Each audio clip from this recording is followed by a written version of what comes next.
एकादशी होती है वो द्वादशी से जुड़ी हुई पूर्णता का सुख देने वाली होती है। हमें घटने के साथ नहीं चलना, ध्यान दीजिएगा, हमें किसके साथ चलना है? बढ़ने के साथ, क्योंकि हमको आगे बढ़ना है कि पीछे आना है। वैष्णव आगे बढ़ता है, वैष्णव का धर्म है कि अग्रण्य भाव में चले, इसलिए वैष्णवों की जो एकादशी होती है वो आगे की ओर जाती है, अग्रण्य भाव में बढ़ने वाली, द्वादशी की ओर प्रवेश करने वाली, अर्थात हमारे कदम उन्नति की ओर बढ़े, हमारे कदम आगे वैभव की ओर बढ़े, संपदा की ओर बढ़े और भगवान के चरणारविंद की ओर बढ़े, ना कि पीछे की ओर हटे। हम दसवीं के साथ मिली हुई एकादशी ना करें, हम द्वादशी के साथ मिली हुई एकादशी। पुराण कहती है जलाधारी में से जब पानी गिर रहा हो और भगवान तुम्हारे हाथ में अगर कोई बेलपत्री का पत्ता हो, नहीं हो तो मंदिर की बेलपत्र जो चढ़ी चढ़ाई हो वो भी अगर आपने शिवलिंग पर चढ़ा दी और थोड़ी देर बैठ गए और बूंद बूंद पानी उस पर से गिर रहा है, वो जया विषहरा श्यामली बारी दौतली देव, वो बूंद बूंद पानी उसमें से गिर रहा है, उसको गिरने दो और थोड़ी देर दर्शन करने के बाद उस बेलपत्र को डॉक्टर जिसको कह दे कि इसकी ब्लॉकेज ज्यादा है, इसका ऑपरेशन करना पड़ेगा, बाईपास करना पड़ेगा, डॉक्टर साहब से कहना मुझे 2 दिन दे दो मात्र, परसों के दिन बाईपास करा लूंगी या 2 दिन आप ट्रीटमेंट करो। जो शिव जी के जलाधारी में से पानी गिरता है, जया विषहरा श्यामली बारी दौतली देव, जो पानी को गिरा रही होती हैं, उसके नीचे रखी हुई बेलपत्र को यदि जिसके हार्ट में प्रॉब्लम हो, जिसके थायराइड की प्रॉब्लम होती है, अगर वो बेलपत्र को अगर उस व्यक्ति को 2 दिन एक चढ़ी हुई बेलपत्र फिर एक चढ़ी हुई बेलपत्र 2 दिन खिला दीजिए और तीसरे दिन फिर जांच कराइए, डॉक्टर आपको बोलेगा कि अभी ऑपरेशन की जरूरत नहीं है, दवाइयों से आराम लग जाए। डॉक्टर को जरूर दिखाओ, डॉक्टर का इलाज करवाओ, क्योंकि हमारे यहाँ शिव महापुराण में डॉक्टर को शिव का एक रूप कहा गया है। देखिए ये आपको सुख कैसे मिल जाता है, आपको वैकुंठ का राज्य मिल गया, आपको द्वारका का राज्य मिल गया, आपको अयोध्या का राज्य मिल गया, आपको रावण की लंका दूसरे की थी वो लंका का राज्य आपको प्राप्त हो गया। ये कैसे प्राप्त हो जाता है? भगवान विष्णु ने अपनी धर्म पत्नी माता लक्ष्मी से कहा, लक्ष्मी मैं प्रतिदिन शंकर के शिवलिंग की आराधना करता हूं। लक्ष्मी जी ने कहा, क्या नाथ मैं शिवलिंग की आराधना कर सकती हूं? क्या मैं शंकर के शिवलिंग का पूजन कर सकती हूं, उसकी आराधना कर सकती हूं? भगवान कहते हैं, भगवान विष्णु ने माता लक्ष्मी से कहा, लक्ष्मी सारे देवी देवताओं ने अलग अलग शिवलिंग का निर्माण करा, किसी ने पारद का शिवलिंग बनाया, किसी ने मोती का शिवलिंग बनाया, किसी ने स्फटिक का शिवलिंग बनाया, किसी ने स्वर्ण का शिवलिंग बनाया, किसी ने हीरे का शिवलिंग बनाया, किसी ने पन्ना का शिवलिंग बनाया, तुम्हारी मर्जी पड़े तुम वो शिवलिंग का निर्माण करो। माता लक्ष्मी ने सुंदर आनंद के साथ एक पुखराज का शिवलिंग का निर्माण करा और सुंदर माता ने उस शिवलिंग की आराधना और पूजन करना प्रारंभ कर दिया। अब क्या मिला माता लक्ष्मी जी को?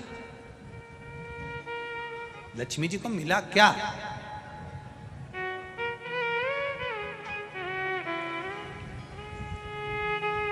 क्या प्राप्त हुआ माता लक्ष्मी जी?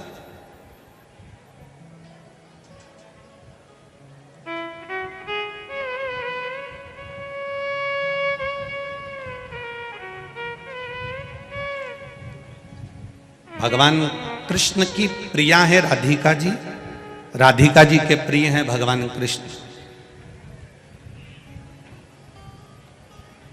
राम जी को बीच में कुब्जा भी मिली, सुपनखा भी मिली, पर मेरे नारायण को बहुत कुछ प्राप्त हुआ, पर आज भी लक्ष्मी जी को क्या मिला है?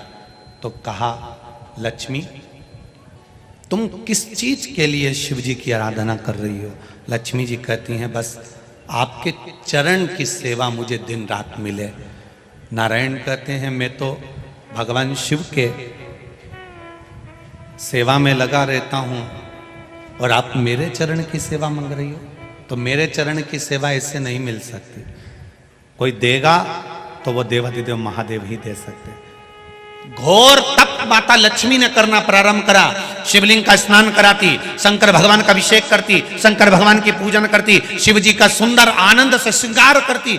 मेरे देवाधिदेव महादेव, मेरे काल अधिपति महाकाल राजा, मेरे विश्वनाथ भगवान स्वयं उस शिवलिंग में से प्रकट होकर बोले, लक्ष्मी तुम्हें क्या चाहिए? लक्ष्मी जी कहती हैं, प्रभु आपने मेरा विवाह नारायण के साथ तो कर दिया, पर नारायण दिन रात आपकी सेवा में लगे रहते हैं, तो उनके चरण मुझे नहीं मिल पाते। शंकर भगवान ने कहा, मैं वचन देता हूं लक्ष्मी, तू नारायण के चरणों में सदा विराजमान मिलेगी।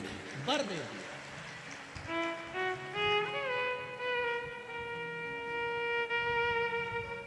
ब्राह्मण हो, क्षत्रिय हो, वैश्य हो, शूद्र हो, बच्चा हो, जवान हो, बूढ़ा हो, बेटी हो, बेटा हो, नारी हो, पुरुष हो, जो है अगर वो शिव की आराधना में लगा है, उसका मनवांछित फल की पूर्ति हुई है, प्राप्ति हुई है।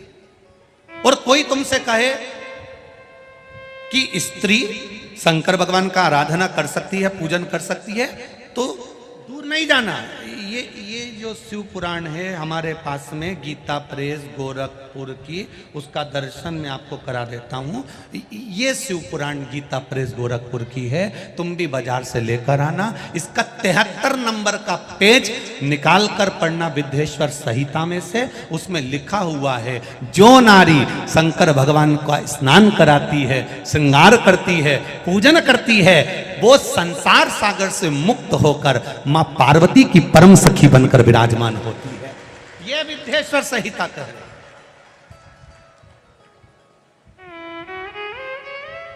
और इसी शिव महापुराण का 73वें नंबर का पेज पढ़ने के बाद में 75 नंबर पेज को पढ़ना विद्येश्वर संहिता का। उसमें लिखा है, जो शंकर भगवान को जल चढ़ाकर उस जल का आचमन करता है, वो 3 ताप से दूर हो जाता है। ये मेरा निवेदन है आस्था चैनल वालों से। पन्ना मैं निकाल रहा हूं और उसको मैं लाइन से, अक्षरों पर लाइन दिखा रहा हूं। मेरा निवेदन है, आप भी बताना कि शंकर जी पर जल चढ़ाकर पीने का कितना लाभ है। प्रश्न नंबर 75।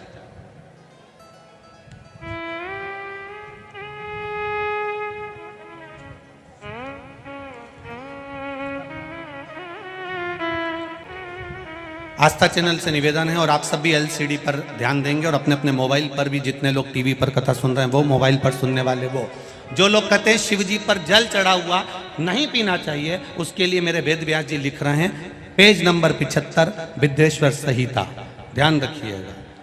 जो मनुष्य, उंगली पर ध्यान देंगे जो टीवी पर चल रही है, जो मनुष्य शिवलिंग को विधि पूर्वक स्नान कराकर उस स्नान के जल का 3 बार आचमन करता है, उसके कायिक, वाचिक और मानसिक तीनों प्रकार के पाप शीघ्र नष्ट हो जाते हैं। ये शिव पुराण।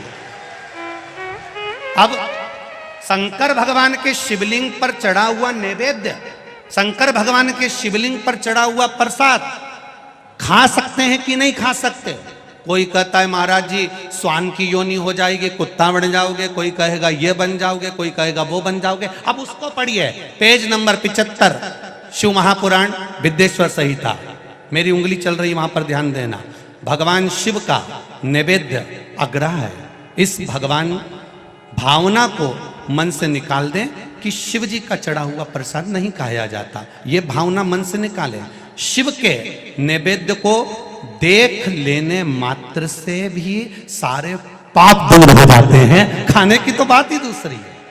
अब क्या लिखा है अगली लाइन, उसको खा लेने पर तो करोड़ों पुण्य अपने भीतर आ जाते हैं। आए हुए शिव नैवेद्य को, जो शंकर का प्रसाद है, शिव जी पे चढ़ा हुआ नैवेद्य है, अगर वो आपके सामने आ जाए उसको सिर झुकाकर प्रसन्नता पूर्वक खा लेना चाहिए। जो शंकर के चढ़े हुए नैवेद्य को ये कह देता है कि थोड़ी देर से खाऊंगा, वो पाप में लिप्त होता चले जाता है। यहां तक उसका वर्णन किया। वो मनुष्य पाप में बंध जाता है। इसलिए शंकर को चढ़ा हुआ नैवेद्य, भगवान का बस केवल नैवेद्य का दर्शन ही हो जाए तो जीव कोटि कोटि पुण्य प्राप्त कर लेता है। वो शिव तत्व।